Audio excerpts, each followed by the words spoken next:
science and the scientific establishment, which has been co-opted by the pharmaceutical industry. So you're telling the American people that the American Medical Association, representing hundreds of thousands of people, have been co-opted and that they should not trust their doctors. And the American Academy of Pediatrics, and by the way, just for the record, every single Republican, I don't mean to be political here, Mr. Chairman, has received PAC money from the pharmaceutical industry. Are they all corrupt as well? And I'm telling you, the American Heart Association has been co-opted by the food Everybody industry. but you, Senator. But you know what? When you ran for president, we have a corrupt campaign finance system. Maybe you will agree with me on that.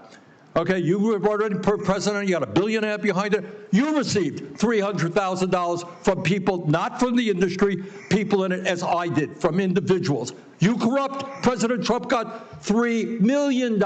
Every Republican got corporate PAC money for the pharmaceutical industry. Democrats as well. Everybody is corrupt, but you? Mr. Secretary, I've got a bunch of questions. Appreciate brevity in answering it. So-called beautiful bill threw 15 million Americans off of health care, substantially raised premiums, and is going to have a terrible impact on nursing homes, community health centers, rural hospitals all over America. Very briefly, is that really making America healthy again?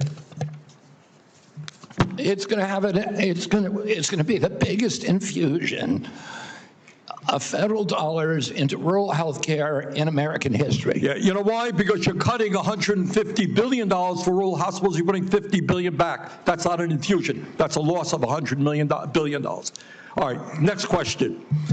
President Trump, who I don't usually agree with, called COVID vaccines, quote, one of the greatest miracles in the history of modern-day medicine that saved tens of millions of lives worldwide. Scientific community agrees with Trump. Lancet study found that it prevented almost 20 million deaths during their first year of use.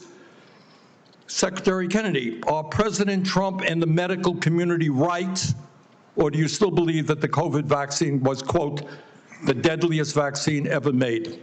No, first of all, I didn't say that. I said that in terms of affairs reports a while ago. I said today, I think that President Trump should get the Nobel Prize. So who's right? Is Trump in the medical community right, or are you right? President Trump did an extraordinary piece of leadership. Is he right or wrong? Did COVID save millions of lives? As I said, he got Americans back to work. At that time, that particular vaccine was perfectly matched to the virus that was circulating then. And I have no idea how many lives it saved, but it saved quite a few. You know, what I find a little bit weird in this discussion, I'm hearing it over and over again this morning, Mr. Chairman, is we've got the entire medical community on one side. You got the AMA representing hundreds of thousands of doctors, the American Academy of Pediatrics, the American Public Health Association. All of these organizations are telling us that COVID vaccine and vaccines in general are safe and effective. You are casting doubt on that. Who are the organizations that are agreeing with you and casting aspersions on vaccines? The primary advisors are Marty McCary, Jay Bhattacharya, Dr. Oz, Vinay Prasad. So you got a few doctors who agree with you, and I'm giving you the name. Not a few doctors.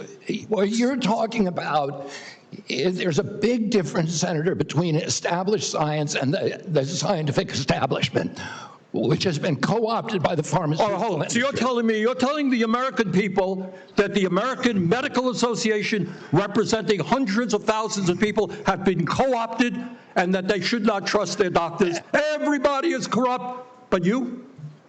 Is that what we're looking at? I don't think so. And I think the issue now— I don't even know what you're talking about. Well, I think you do know what I'm talking about. I don't know what you're talking about. The issue is every time anyone disagrees with you— Are you saying the pharmaceutical industry was supporting my presidential campaign? No, I'm saying— I don't think so. I'm not saying that. I'm saying that the pharmaceutical industry is a greedy institution which is charging us the highest prices in the world. They are pervasive. But to suggest that every institution, the AMA, the pediatrics people, is corrupt because they disagree with you is an insult to the It's not, American people. listen, people disagree with me all the time. I have arguments in my agency, heated arguments every day with Jay Bhattacharya, with Marty McCary, with Dr. Oz. You have given the names of a few people. I have given you the names of organizations representing hundreds of thousands of doctors and scientists. I yield.